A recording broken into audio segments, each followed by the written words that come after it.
Pessoal, bom dia, boa tarde, boa noite, não sei o que está me assistindo. Agora eu vou conseguir gravar para vocês a segunda aula de mecânica clássica, fica à disposição. E durante a semana, no máximo na quinta-feira, a gente já vai ter a terceira aula disponível. Eu vou gravar, não consegui botar todo o assunto que eu queria nessa segunda aula, então vou fazer uma aula um pouquinho maior na terceira, que também vai estar gravada.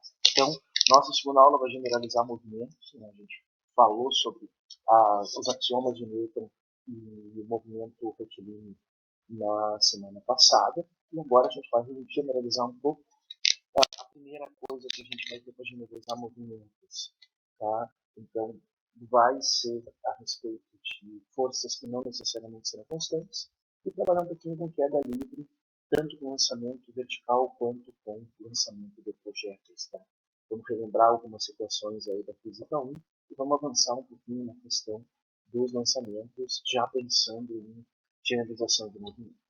Então, pensando no movimento linear generalizado, né, vamos tomar como situação uma massa pontual, tá, que está no movimento unidimensional, só que sofre ação de um potencial, tá, um potencial unidimensional, porque afinal de contas, e esse potencial então vai ser conservativo, por quê? Porque não permite rotação, então o rotacional da força que vai aparecer ali vai ser nulo, como é esperado por uma força conservativa.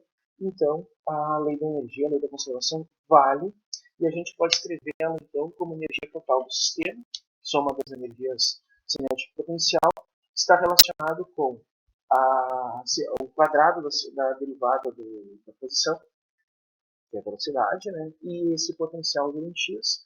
Na equação 18.4, a gente faz uma separação de variáveis, tá? Pensando em, digamos assim, dividir a situação em dependências de x e dependências de t. Tá? Passando, portanto, aquele fator n sobre 2 ali para o lado direito, tirando a raiz quadrada, a gente consegue chegar em uma expressão onde vai ter para o tempo ali, de um lado somente integral do tempo, do outro, de um lado somente diferencial do tempo, do outro, todo termo que depende de x. E aí, fazendo a integração entre um ponto arbitrário, que eu chamo de x1, de tempo t1, e um ponto qualquer, no instante t, eu consigo chegar numa equação, é muito mais fácil de ser resolvida, do tempo em função da posição, tá? Aonde que eu vou precisar definir, portanto, fazer uma integração dessa em x, e aí depende da forma do potencial. E como eu quero saber exatamente, já estou falando do movimento, né, eu quero saber a função inversa disso, ou seja, em vez de eu ter a função t de x, eu quero uma função x de t, que seja a função desse t aí, eu preciso determinar em alguma situação. Para isso eu vou escolher uma questão onde eu vou pegar um sistema onde no tempo t igual a zero eu tenho uma posição definida como A, e nesse momento eu não tenho velocidade. Então ela está em repouso na posição x igual a A no início do movimento. Então a energia total do sistema, lembrando aí que eu tenho toda a energia, não tem energia cinética, só vou ter energia potencial, a energia vai ser o meio de Ka ao quadrado, esse A posição. E aí eu posso pegar como uma generalização nessa situação o oscilador harmônico, que vai ter um potencial no estilo parabólico, como está na pura lado ali. Tá? E aí eu posso determinar, então, como situação, a questão de ter um potencial que é o meio de kx ao quadrado, cuja força, né, força que é o gradiente desse potencial, vai ser menos kx na direção do movimento, que vai ser o 1, e esse é o K, então é a constante de força.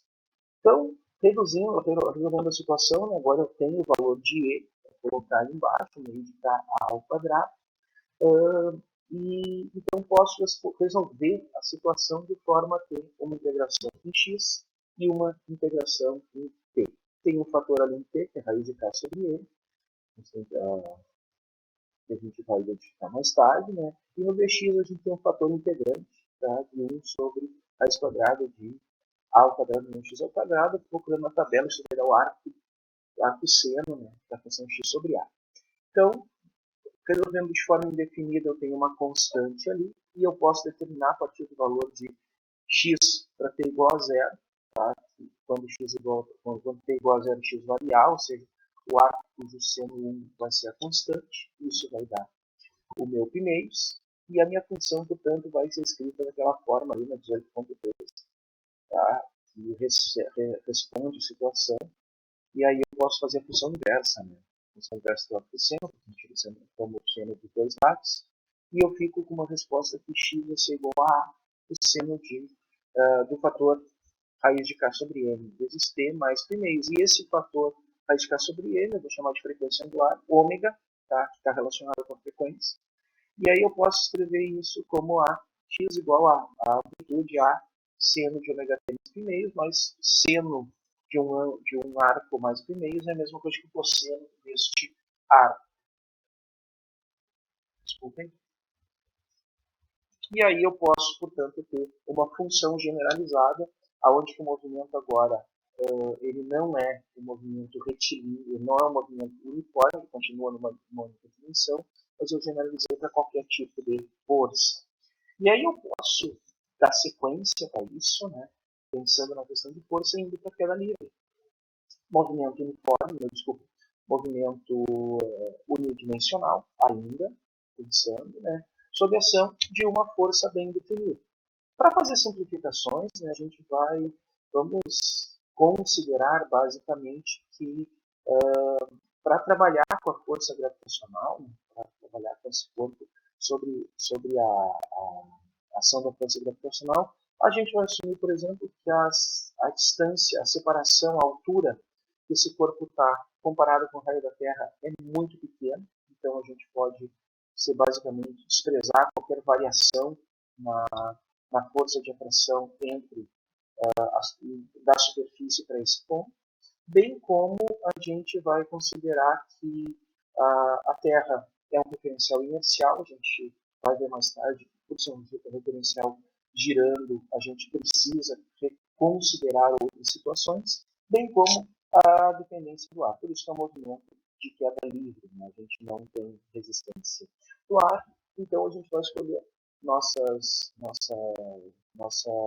escolha de coordenadas o movimento de queda, o movimento vertical é no eixo Z, e pela nossa convenção, no eixo Z a gente mede alturas da Terra do solo para cima, então a força é para baixo, ela vai ter esse ponto negativo.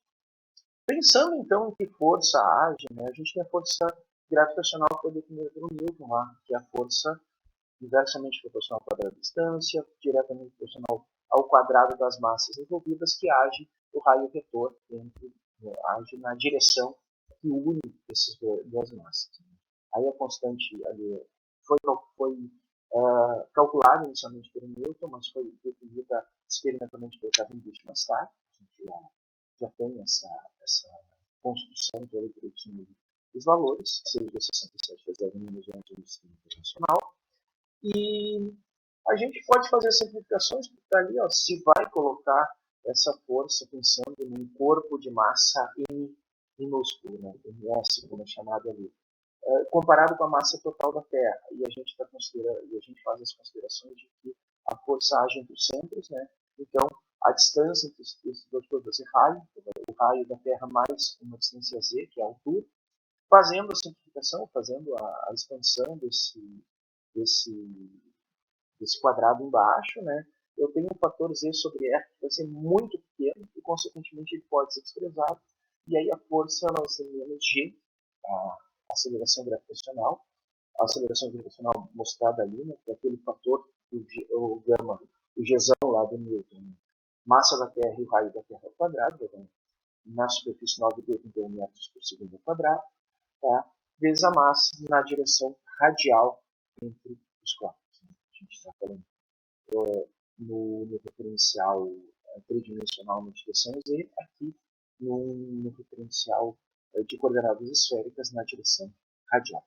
E pensando no segundo axioma de Newton, né, esta força gravitacional é responsável pela aceleração. E aí a gente tem duas situações. Né? De um lado, na equação de 19.1, a expressão para a aceleração é igual a massa vezes a aceleração na direção z, na direção é 3, e do outro, a força gravitacional tem índices diferentes.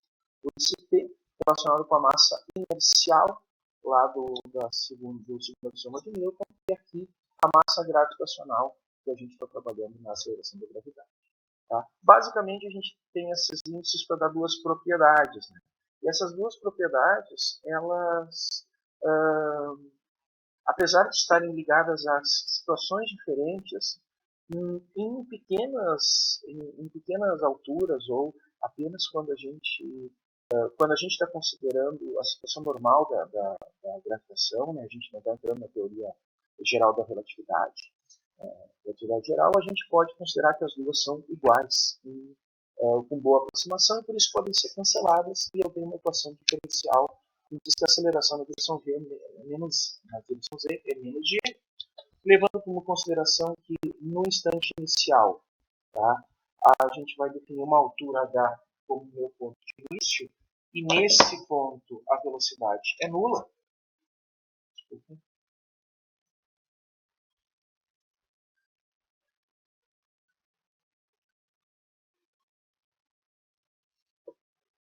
Da direção. Eu posso fazer a integração, e aí eu tenho uma constante nesse ponto zero, que me diz que a velocidade então, é menos vt, e fazendo a equação para fazendo nova integração, eu vejo que a coordenada z ela vai ser o h, ponto inicial, menos o meio de gt ao quadrado. Isso é a equação do MRUV lá que a gente aprendeu na física 1 para cada. Vamos pegar isso para duas situações específicas. A primeira vai ser o lançamento vertical, ou seja, eu tenho uma posição e o meu z0 é zero, e eu tenho uma velocidade inicial, porque eu tenho um lançamento vertical para cima, tá? E eu posso, então, reescrever ali, né, as duas equações, as equações que eu defini antes. Uma equação para velocidade, que vai ser essa velocidade inicial diminuindo, e uma equação para a posição aonde eu tenho um termo que depende da velocidade. Faço a integração, mas não tenho aquele h inicial. A partir disso, eu posso determinar o tempo de subida, tempo de ascensão, tá? Que é o ponto onde, onde a minha derivada da posição, a minha velocidade é nula. Então, meu tempo de ascensão é dado por velocidade inicial dividido pela aceleração da gravidade. E ao inserir isso na equação de 9.3, eu consigo determinar qual é a altura máxima que esse corpo alcança. Então, eu tenho possibilidade de determinar isso e consigo, você pode ver na equação de 9.4, que a minha altura máxima de alcance vai ser também proporcional à velocidade inicial, v0 ao quadrado sobre 2g. Então, eu tenho com essas duas equações, eu posso escrever a aceleração, tá? Ou acelerar a velocidade como função da coordenada, tá? Que aí eu vou pegar as duas expressões ali e reescrever meu tempo em termos das diferentes velocidades, quanto decorre para a velocidade diminuir de uma certa fase, como mostrado aqui embaixo. E ao fazer a substituição, eu consigo escrever que a minha posição em qualquer instante de t, ela vai ser o ponto máximo de chegada, o h, menos a velocidade naquele instante, v ao quadrado sobre 2g. Resolvendo isso para v, eu consigo determinar uma equação do campo de v em função de z. Tá? A gente poderia tranquilamente chegar nessa mesma resposta se eu considerasse, lembrando assim, que eu tenho uma força unidimensional, consequentemente isso é garantido que o proporcional dela vai ser nulo, que é a força unidimensional na computação, e aí eu tenho, portanto, uma força conservativa agindo. Essa força gravitacional é uma força conservativa, como está provado aqui embaixo, né, cujo potencial vai ser m vezes g vezes a constante, a altura, e aí eu posso reescrever a lei da energia em termos de energia cinética e energia potencial, lembrando que no meu lançamento inicial ali, posição zero, no meu lançamento vertical, né? Posição inicial é zero, velocidade inicial é zero, T igual a zero, eu tenho a velocidade, a energia total proporcional ao quadrado da velocidade inicial, e aí quando eu faço a resposta, né, quando eu transformo isso, coloco isso em forma de equação, faço o cancelamento das massas, uma vez que ela não é nula, está presente em todos os termos, e insiro a situação que o meu V inicial ao quadrado é 2 vezes de H, eu consigo determinar a mesma lei, portanto, que tinha ali para a posição. Então, uma equação da trajetória, portanto, em função de velocidade em função do Z, que eu posso chegar às duas formas que a força é conservativa. Outro exemplo, ou outra situação, são os lançamentos inclinados, os lançamentos projétil. Tá? E aí eu continuo utilizando as mesmas premissas lá da queda livre, só que agora eu tenho um lançamento que é num plano. Tá? Então eu tenho componentes em duas direções. Eu estou assumindo aqui que as minhas componentes estão na direção, no meu plano YZ, na direção E2, direção E3. Eu vou considerar no instante T0 como condição inicial que a posição é zero, posição é origem, e a minha velocidade inicial tem componentes em função de um ângulo de lançamento alto. Pode ser componente horizontal dado pelo cosseno, de acordo com a figura, componente vertical dada pelo seno, conforme a figura. Usando o segundo axioma, né, as leis de Newton, a gente determina uma equação geral, tá?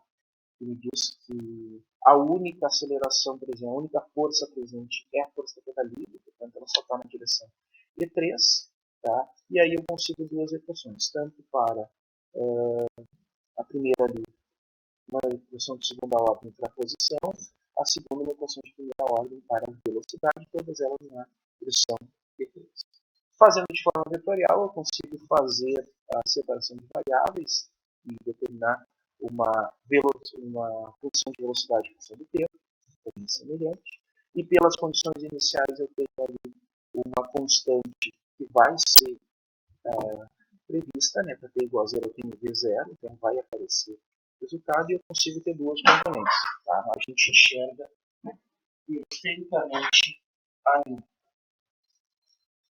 perfeitamente um termo, tá? Onde aparece uma dependência no tempo. Na direção E3, e um termo que não aparece dependência no tempo, na direção E2. Então eu posso considerar no primeiro ali o tempo de ascensão, o tempo de subida, que vai ser na componente E3, quando ela está subindo, na direção. E aí eu faço o produto escalar, que é zero, e aí eu consigo chegar na resposta, no que eu disse que o tempo de ascensão ele vai depender da mesma forma na queda livre da velocidade inicial, mas agora também da componente, de uma das componentes do ângulo de lançamento. Tá? A posição em função do tempo, a gente pode pegar essa equação de 9.5 e fazer a integração, e aí, como a posição inicial é zero, então não posso ajustar a constante de integração para zero, tenho uma expressão, mais uma vez, na direção E3, ela se assemelha à equação do lançamento vertical, da queda livre, para quando eu tenho posição inicial igual a zero, lançamento vertical, e o outro, uma equação que é uma posição que tem velocidade, que vai mudando com velocidade constante. Tá? Para determinar o tipo de curva, eu vou separar essas duas equações, uma para E3 e outra para E2. Eu vou trabalhar com Y para a componente E2, Z para a componente E3, e vou eliminar o tempo nas duas equações. Né? Portanto, para Y ali eu defino quanto vale o tempo, substituo na equação para Z, e eu vejo uma equação de Z em função de Y, onde eu tenho um termo proporcional a Y ao quadrado, com valores dados inicialmente, e um termo proporcional a Y. E isso é uma parábola que, por conta do valor do sinal negativo antes do termo proporcional à y ao quadrado, vendo, por exemplo, que o cosseno é reduzido ao primeiro quadrante, então ele é positivo, velocidade está imóvel, o g está imóvel, portanto esse valor é positivo, sinal de menos, me garante que essa parábola é uma parábola cuja concavidade é para baixo no plano YZ. Então, o tempo total de viagem que eu posso calcular aí vai ser uma situação que o meu Z volta a ser zero. Tá? Eu tomo de novo a equação 19.6, tá? Pego o termo para M3, Z igual a zero, e aí eu determino que esse valor total de permanência no ar, tempo de lançamento, como o Greg chama aqui, é o dobro do tempo de ascensão. Tá? Então a gente tem uma curva simétrica, uma vez que a gente está desprezando a resistência do ar. E o comprimento total, né, o alcance, vai ser dado quando eu substituo isso na equação para o movimento em y, tá, para a componente G2, e aí eu consigo chegar numa equação que me diz que o alcance é proporcional ao quadrado da velocidade inicial e ao seno do duplo do ângulo. Como a gente está desprezando a resistência do ar, a gente pode dizer que o valor máximo possível para seno vai ser igual a 1. Então, seno de 2 alto igual a 1, está seno de 90 graus, seno de isso. Então, a gente tem como o ângulo ótimo nessa situação o ângulo de 45 graus. Vamos juntar tudo isso num probleminha para ilustrar a nossa aula de hoje. Então, eu vou pensar num movimento que, ao invés de ser um movimento combinado, simples, como o do lançamento de projéteis, eu vou fazer um movimento numa trajetória helicoidal, numa trajetória de hélice, em um campo gravitacional. Então a gente tem uma pequena massa que vai sendo direcionada pela única força que é o seu próprio peso, dado pelo Gzão ali, né? Portanto, só na direção M3, que não tem nenhuma resistência do ar, que vem descendo essa trajetória, que é uma trajetória helicoidal, uma hélice que é dada por esse vetor R aí, onde a gente tem um ângulo que varia no tempo, um φ, e a gente tem constantes A e C. Então eu quero calcular essa função do ângulo, φ, bem como a velocidade da trajetória e a força de guia, né? Aí fala em pressure, né? Mas a força de guia como uma função do tempo e depois calcular esse mesmo valor de φ como por meio de uma lei da energia. E aí eu vou considerar como massa, quando precisar de dados numéricos, né? Massa 1 kg, meu A vale 2 metros, meu C vale 0,5. Então eu vou considerar o seguinte, né? A gente tem duas forças basicamente agindo. A primeira é a força vertical para baixo na direção E3, tá? Que a gente define ali como nosso peso.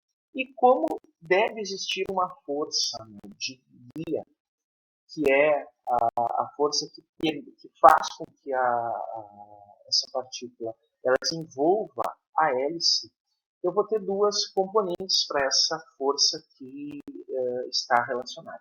Uma componente, tá, normal e uma componente binormal. As duas componentes são normais à trajetória, porém em direções diferentes, por isso que eu vou chamar de binormal. Tá? Então a gente tem duas componentes na trajetória ali, dentro do plano, e uma força que vai ser tangente na direção Z. Então a gente vai ter três componentes a serem pensadas. E eu vou pensar primeiro, então, eu tenho meu vetor, meu raio vetor, que é o raio que dirige o movimento da partícula. Posso calcular uma velocidade a partir disso, derivando isso em relação a φ. Eu estou usando o linha para mostrar que não estou derivando em relação ao tempo. O ponto eu uso para tempo. E uma segunda derivada, que é essa aceleração desse movimento, que diz que não há aceleração na questão da trajetória por conta do movimento na terceira direção. E aí eu posso calcular, por exemplo, assim, ó, o meu vetor, tá? Velocidade para o movimento, né, ele vai ser o versor, vai ser normalizado, vai ser a velocidade normalizada. Calcula a velocidade normalizada, está ali bonitinho, e eu posso, portanto, a partir disso, definir, já que eu tenho esse meu vetor da figura que está sendo desenvolvida, né, o vetor relacionado com a velocidade, eu posso determinar como essa figura vai mudando. E aí eu vou derivar isso em relação a φ de novo, consigo chegar na resposta ali, faço a resposta e consigo encontrar um vetor normal. Por que é um vetor normal? Vamos pensar o seguinte, assim, para que eu consiga determinar um torque ou uma força que está fazendo algo girar, isso basicamente eu tenho que pensar em velocidade e o raio vetor. Tá? Meu raio vetor foi normalizado ali bonitinho e eu tenho o meu P dado de forma muito clara na primeira expressão. Quando eu calculo T', eu estou pensando na velocidade associada com esse movimento. Derivei e vou normalizar esse meu T'. Normalizo, tudo bonitinho, consigo uma expressão ali que tem cosseno e sin. E aí eu determino, portanto, o vetor normal a isso. Tá? Então, vetor tangente, tudo bonitinho, tá? Vetor normal, e agora o vetor binormal, vetor na outra direção que sobra, que vai ser o produto vetorial entre esses dois vetores, o vetor T e o vetor M. O vetor T relacionado com o raio, tá? O vetor M relacionado com a variação desse raio, e o terceiro vetor, portanto, na terceira direção. Faço esse produto vetorial, respondo e tenho ali explicado. E aí eu consigo o quê? A equação do movimento geral, tá? Segundo a lei de Newton, massa vezes aceleração é igual a força total. Força total tem uma componente na direção E3 e a componente na direção do Z, no caso aqui, né? E as componentes das forças na direção normal e binormal, falando a respeito das duas direções que fazem o movimento helicoidal. A gente provavelmente no movimento circular só tem uma delas. Né? Então, a gente vai trabalhar com três situações. Tá? Pensando na direção normal, a gente tem uma equação onde não tem componente. Na direção tangencial, desculpa, não tem componente, na direção Z. Multiplicando o produto escalar por ele vai me dar a força normal, multiplicando o produto escalar por D vai me dar a força binormal. Eu posso eu posso fazer a derivada temporal do meu R, tá? Lembrando que o meu R tem uma dependência em φ, portanto eu vou fazer a derivada regra da cadeia, então o meu R ponto vai ser aquele R', que é a derivada de R função a φ, dividido pela velocidade angular, que é o meu φ ponto. E o meu R2 pontos, faço a mesma situação, chego numa dependência embaixo, que me diz a respeito de derivadas de R em relação a φ e de derivadas de φ em relação a t. Inserindo isso no meu cálculo, eu vejo que o meu R2 pontos, já que a massa vai estar constante tudo, né? Meu R2 pontos, ele vai ter componentes,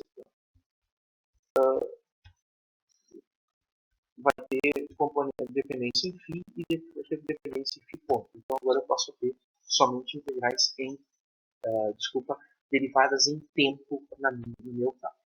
E aí eu fico com uma situação que, na primeira situação, o termo mr2 pontos menos g, tá? Eu consigo fazer essa conta toda bonitinha, todos os termos, dizendo que eu tenho um m do lado de cá, e a única coisa que aparece é que junto aos dois pontos, somando todas as coisas, eu tenho mais um g, somando todas elas da situação que eu tenho. Então, eu faço as multiplicações escalares, portanto, pego e tomo na direção normal e depois na direção normal, faço todos os escalares e me sobra no primeiro termo aqui, que é a minha força normal, vai me sobrar somente o termo A phi ponto, que eu tenho cosseno,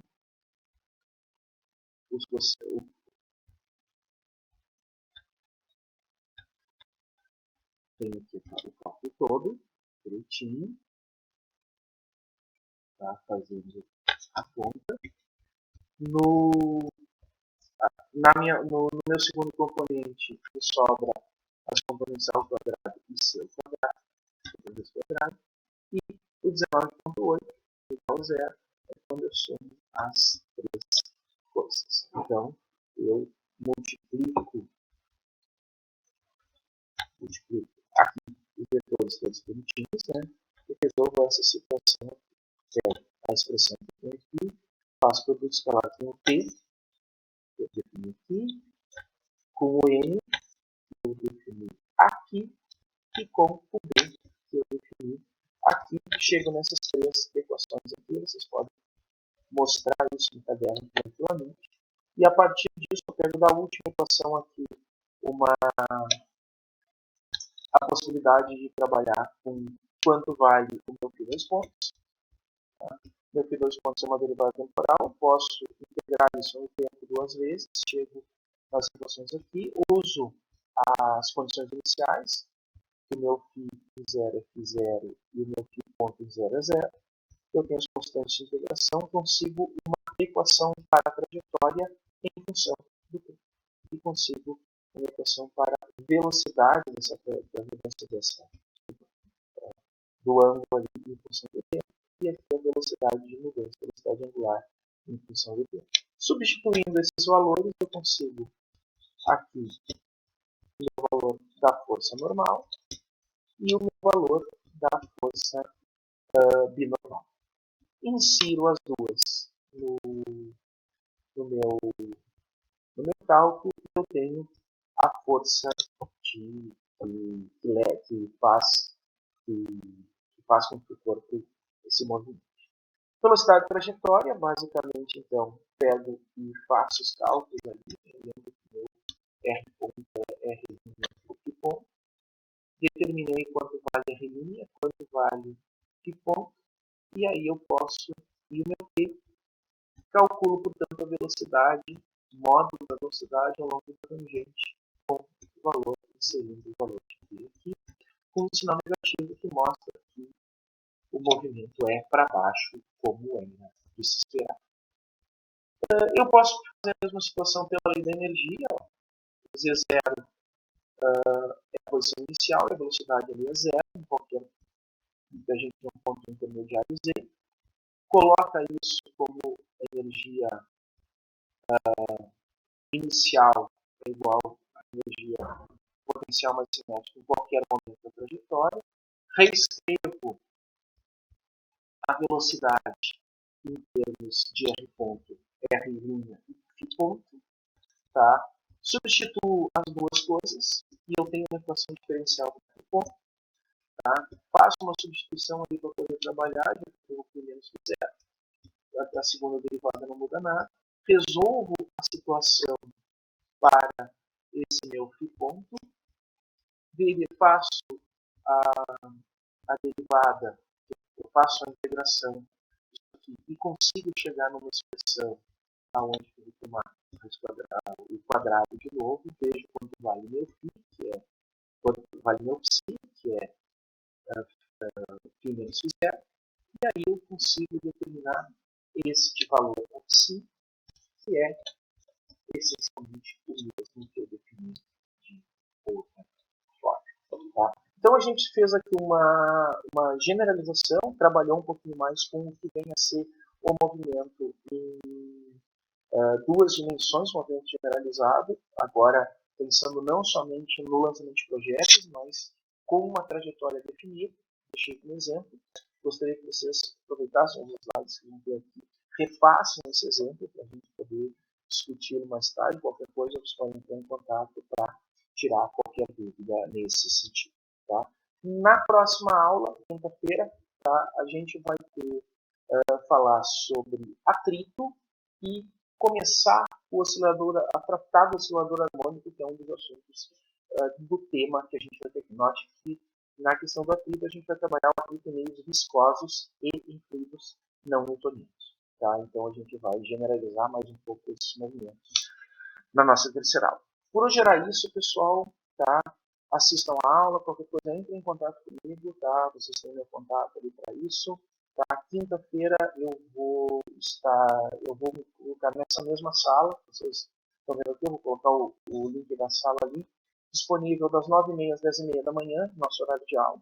Tá? Eu vou estar com a sala aberta, mas vocês vão ter esse momento assim, não sei se vai ser o caso. E depois das 19h30 às 20h30 da noite, mesma sala aberta para qualquer dúvida que surge. Beleza, pessoal? Quinta-feira, então, vocês anotem isso na agenda. Abração e até a próxima.